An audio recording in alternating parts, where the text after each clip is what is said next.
What is the most used man-made material on Earth? You guessed right, it's concrete. Look around. It's everywhere. Sidewalks, driveways, foundations, floors you stand on, and even entire buildings are made out of concrete. So why don't we discuss it more? In each episode of Concrete Logic, we will explore one concrete-related topic with the help from industry professionals that are shaping the future of the trade. We'll talk with suppliers, contractors, architects, engineers, specialists, and even some proponents of competing materials about their views of concrete and their vision of its future.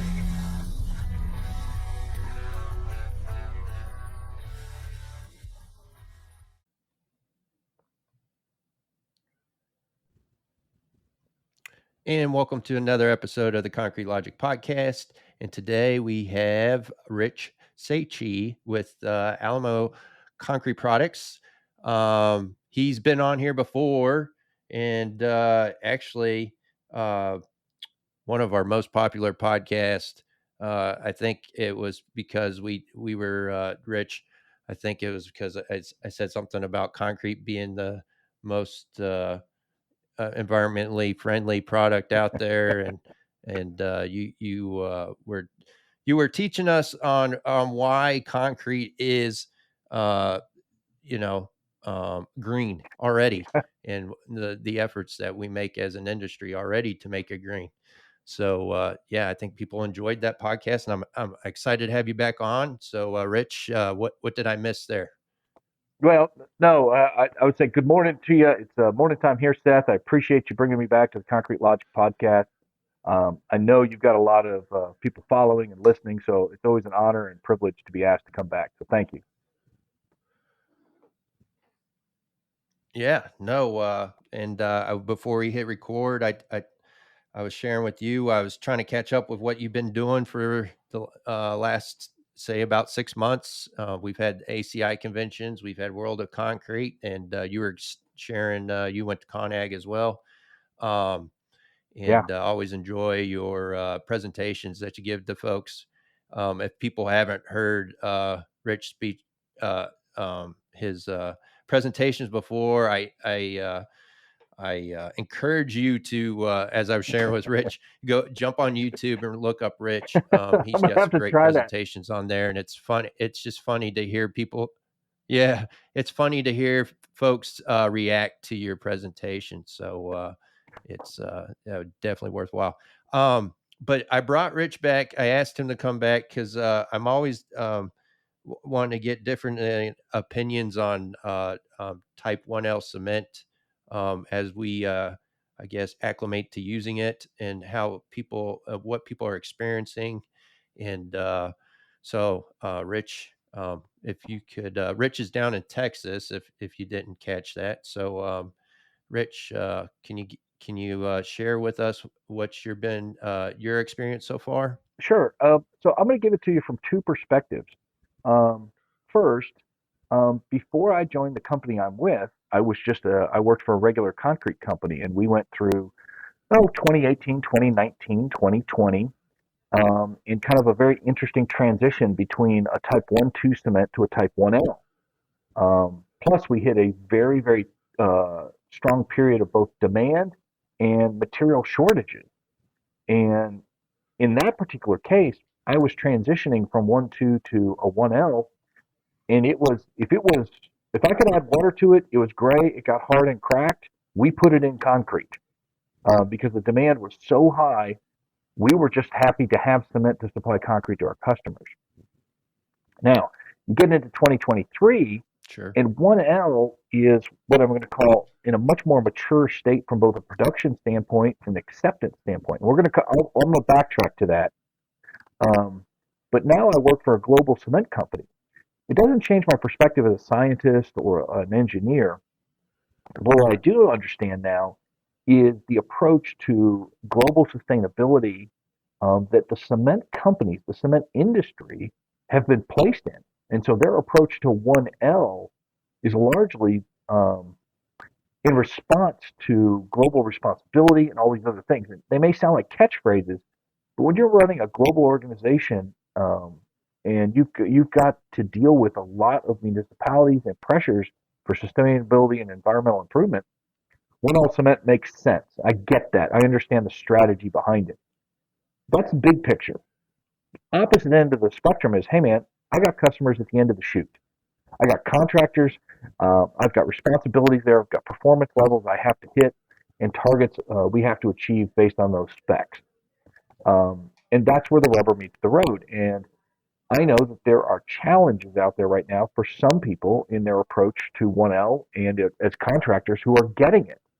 Um, and so it's a very dynamic time right now to hear, listen, and respond to some of these things. Because you've got data that says one thing, you've got engineering specifications that are trying to catch up and say another thing, and then you've got contractors in the field that have to place, finish, and deal with this. And all of these three things are happening in real time. Our industry, we always like to say we're slow to change unless it comes to cement types. And this has been one of the most rapid, fast changes I've seen in 25 plus years in this business.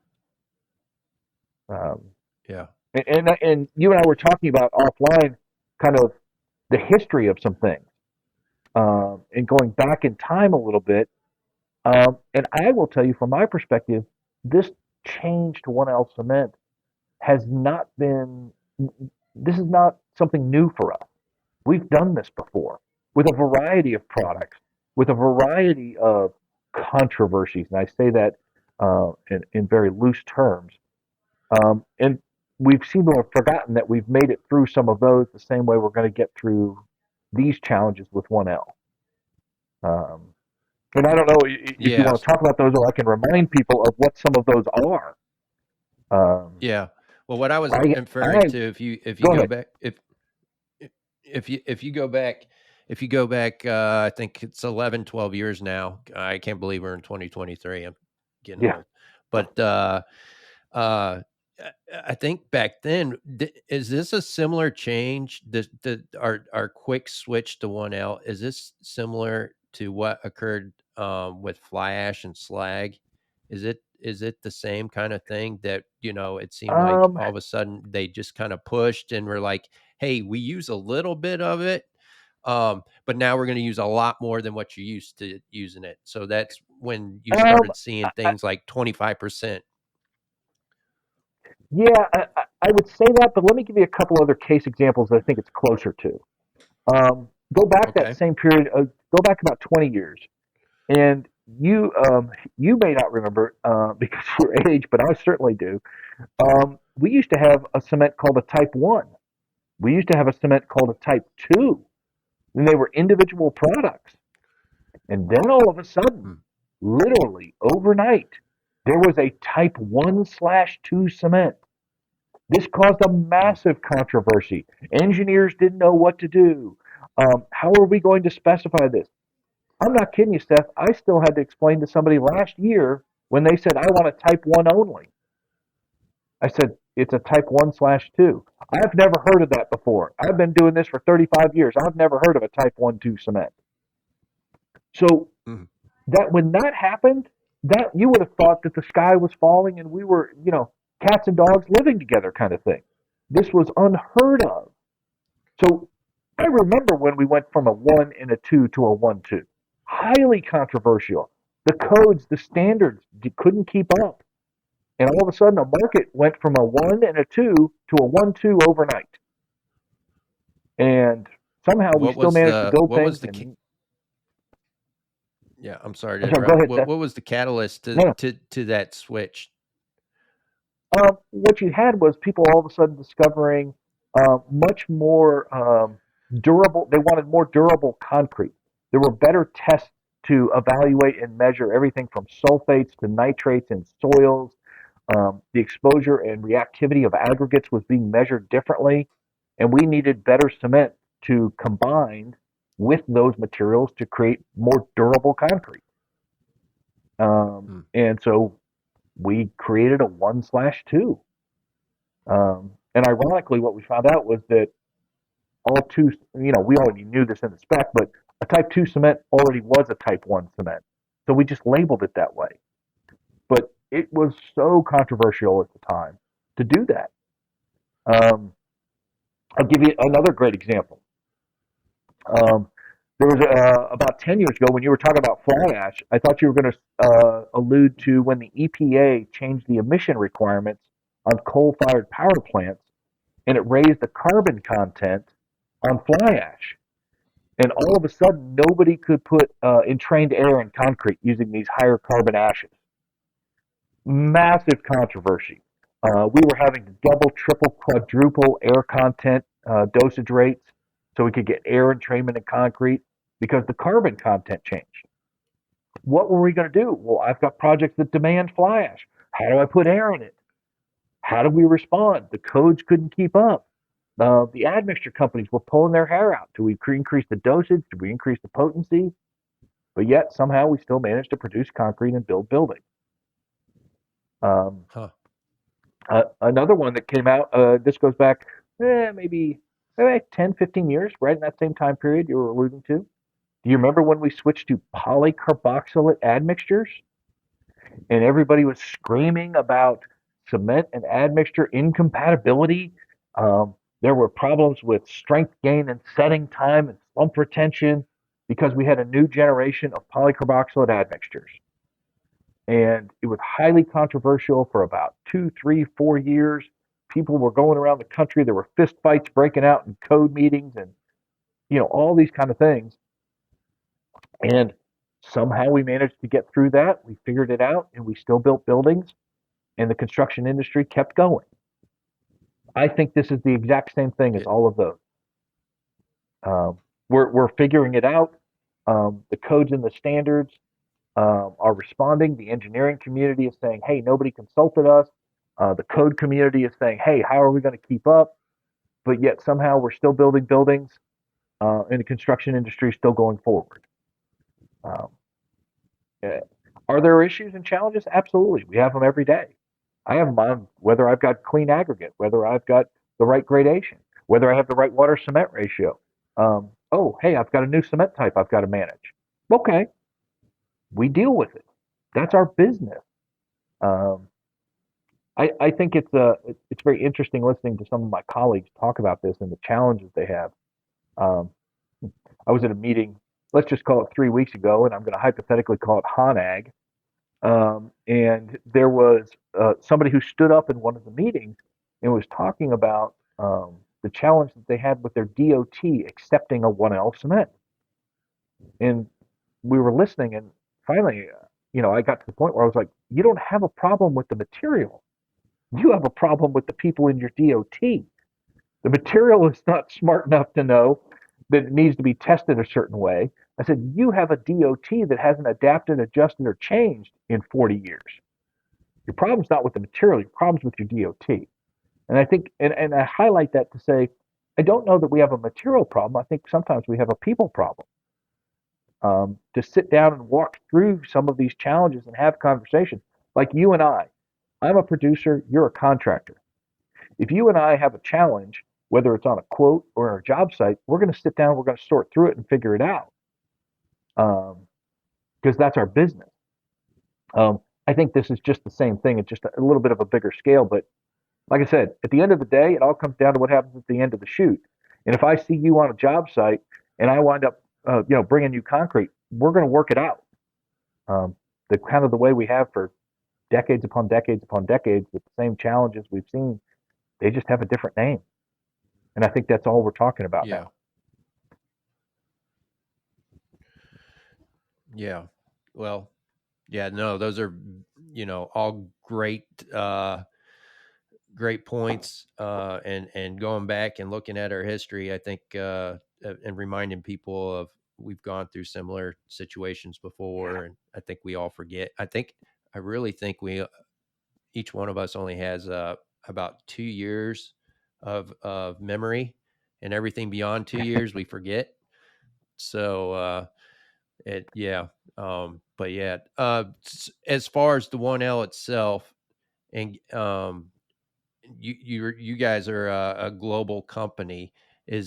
Are you all exclusively, I guess, down in San Antonio area there, where you are? Are you guys exclusively using the type, the limestone, the 1L, or are you guys Yeah. using a little bit of everything? Or No, we're exclusively using the 1L. And when I was making reference back to that 2019, 18, 19, 20, there were cement companies when I was at another ready-mix company. Back in the 2019, we were already using a 1L cement. They were already producing it, using it, and there's a lot more things built with 1L than you think. It probably goes back to 2018 in some of the biggest markets in the country. I was operating at Dallas Fort Worth, arguably the largest concrete construction market in the U.S. We were using 1L back in 18 in Dallas Fort Worth. Yeah. I have customers now that I'll have an engineering group who hasn't updated their code or I'm sorry, their specifications or their knowledge base, and they say they insist on a 1-2 cement. In some markets, that's actually a specialty product now.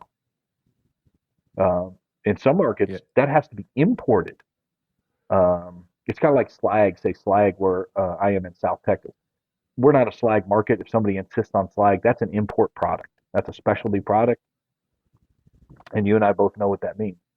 If I've got an engineer who says I have to have a 1-2 cement, okay, no problem. We'll be happy to figure out where we're going to import that from because that's a specialty product. But yeah, most of the markets in Texas right now have fully converted to a 1L.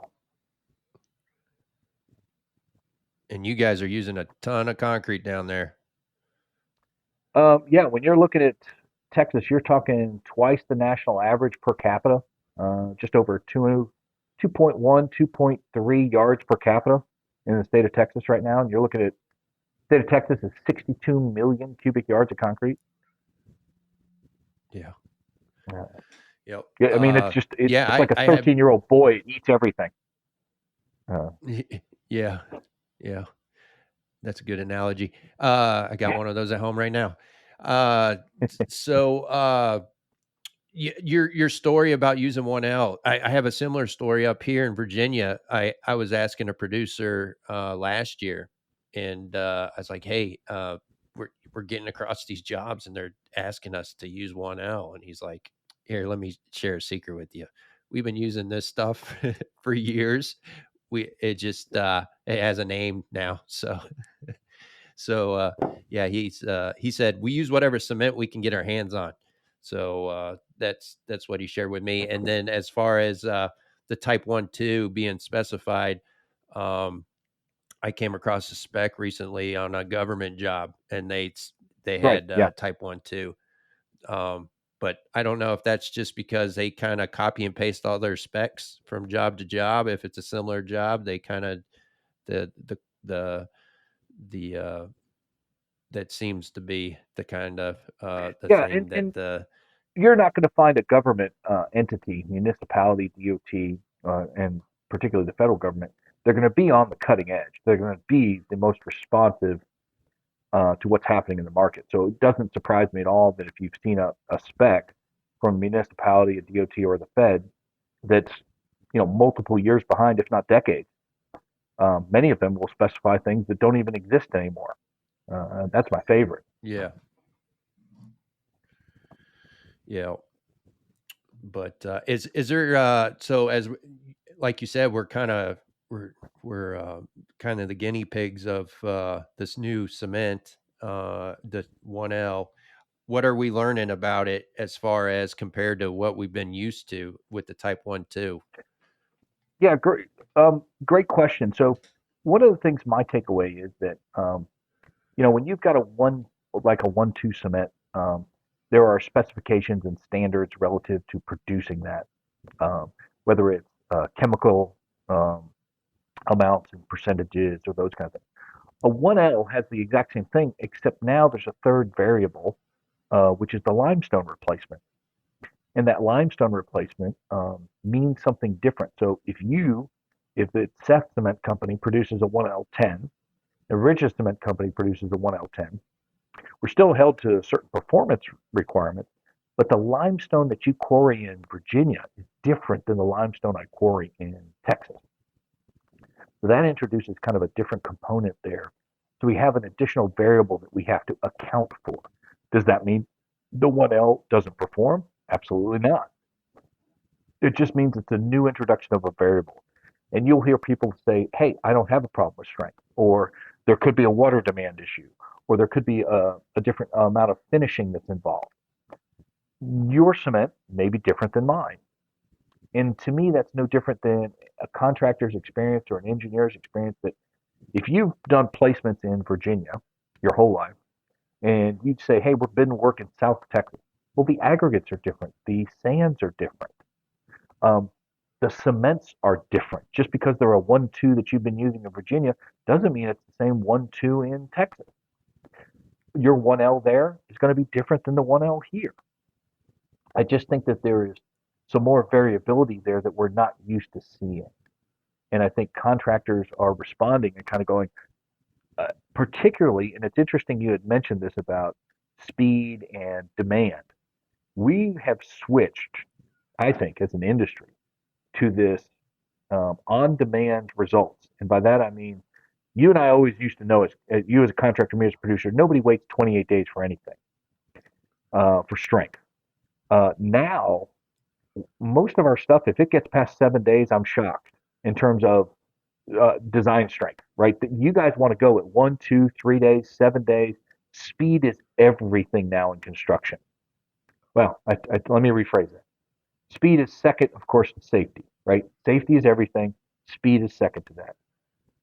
But that controls everything we do, whether it's cubic yards per man hour or when you're stripping forms, when you're pulling cables, all of it. And to me, that's the one thing that we're always looking at is, does this affect my rate or pace of construction? And I think that variability, that's just one thing we have to do. Now, to your point about your contractor in Virginia, hey man, we've been using it for years. We just took whatever we could get because we had customers that had the demand. You and I do not have the luxury in our industry to kind of go, hey, can we press the pause button? Can you give us 3 weeks to kind of sort this out, to kind of look at this, run some tests?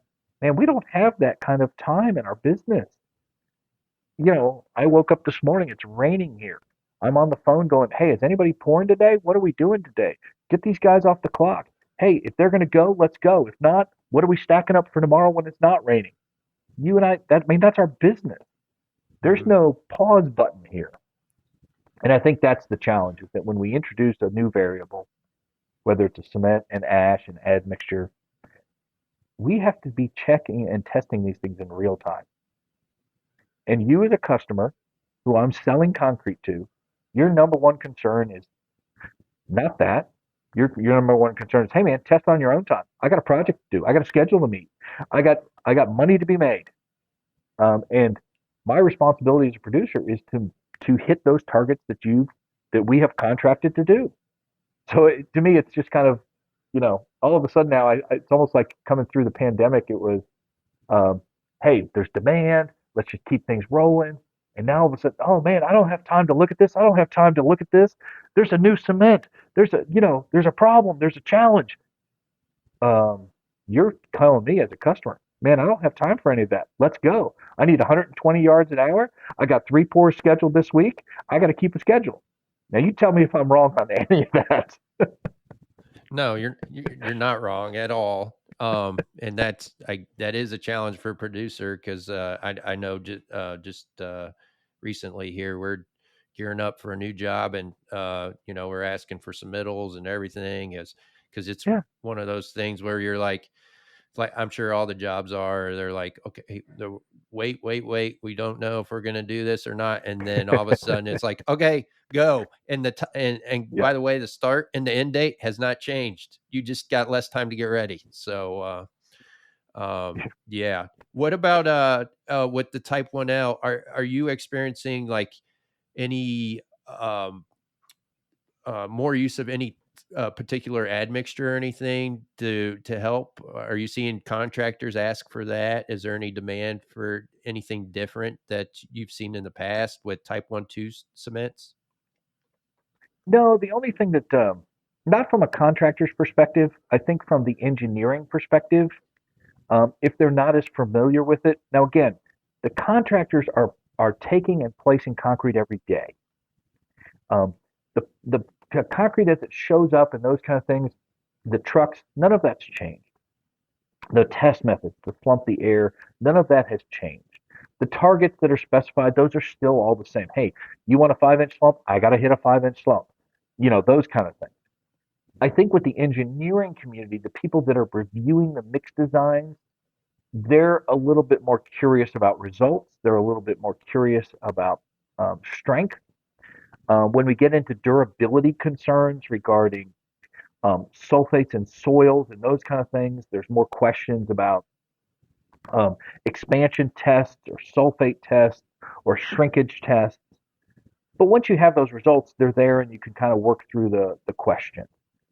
That's where I'm seeing the kind of the biggest issue. You're going to hear people who say, hey, well, my 1L had a higher water demand, or my 1L took more of an admixture to produce the same result. My answer would be, okay, I'm not going to debate that with you. That could be true in your market with your 1L. Go back to the thing I was talking about with the differences in limestone or production capabilities. Your 1L10 is not going to be the same as my 1L10. So that doesn't surprise me at all. Um, what I had been doing, I go back to 2018 and 19, was in the submittal, we had ASTM for under cement, cement colon, ASTM C150 type 1-2 or ASTM C595 type 1L. And I just let it sit there. I wanted to see who would pay attention to the submittal, kind of as they were going through. Um, and you got one engineer out of 6 or 10 that would call you and kind of go, "Hey, is this really true? You're going to ship 1L?" "Yeah, we are going to ship 1L." "Oh, okay. Well, is there anything I need to know about it?" "Well, here's the strength history on it." "Oh, okay, looks good to me. Thanks." But the conversation could be held. The more interesting one is somebody who says, I've never heard of a 1L cement. We're shutting this job down." Okay, that kind of stuff. Well, let's have that conversation. And, then all of a sudden the general contractor to the subcontractor to us says, we're going to have 1-2. The engineer says they have to have it. Okay, happy to import that for you. Let us requote that. Yeah. And that changes the dynamic a little bit. So no, I haven't seen where we've had to increase a dosage rate significantly or consistently across the board. Those kind of things. We just monitor our internal QC QA like we always would. The same way when we change an ash, the same way when we change a sand, when we change those kind of things, we got to run the tests and monitor it in real time, Yeah. every day. Yeah. Huh. Yeah. I was just curious if as the guys are putting it down, they're like, "Hey, this is a little bit different."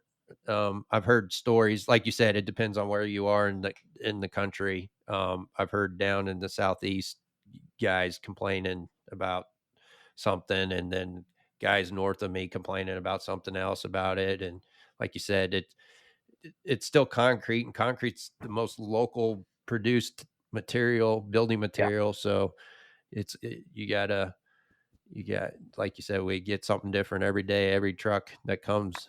You got to be Well, prepared to. to your point about if you were you were referencing your local ready mix supplier there in Virginia. If you're on the coast of the United States where you've been importing cement, they've probably been importing 1L cement for 5 years. Um, a lot of the world globally has been producing 1L cement a lot longer than we have in the United States.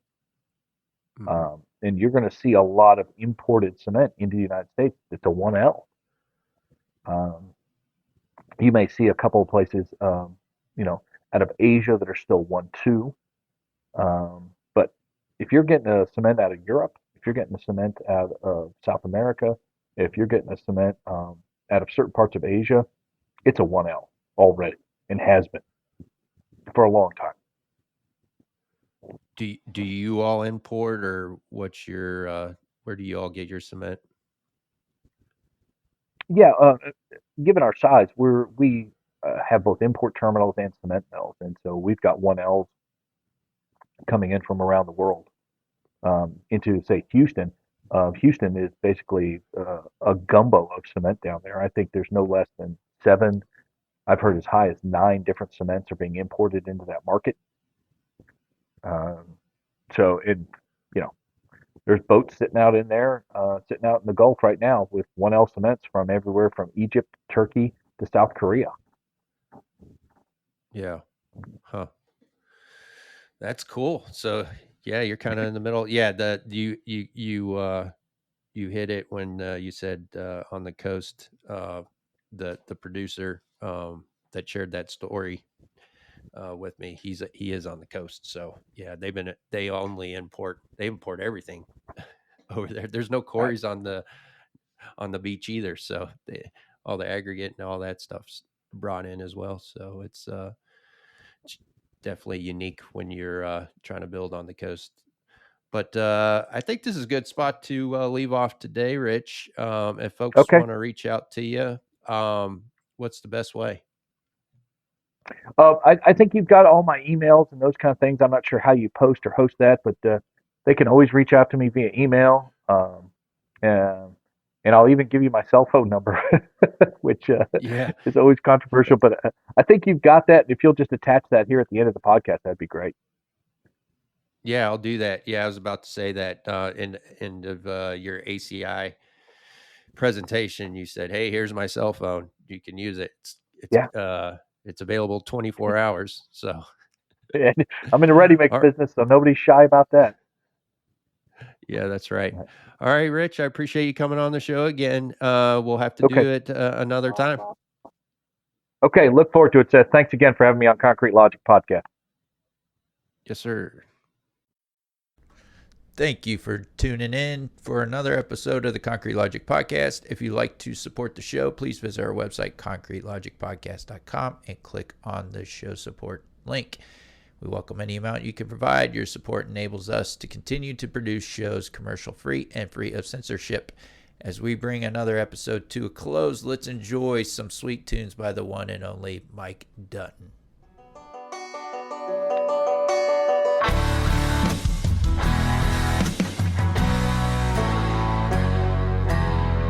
Ring, ring, that alarm always sings couple hours before the sun comes up. Open up the side, put some diesel in the lights and wait till the trucks roll up. Yeah, this ain't how most folks live their lives, dripping in sweat, working overtime. But while they tie their ties for their 9 to 5s, we're out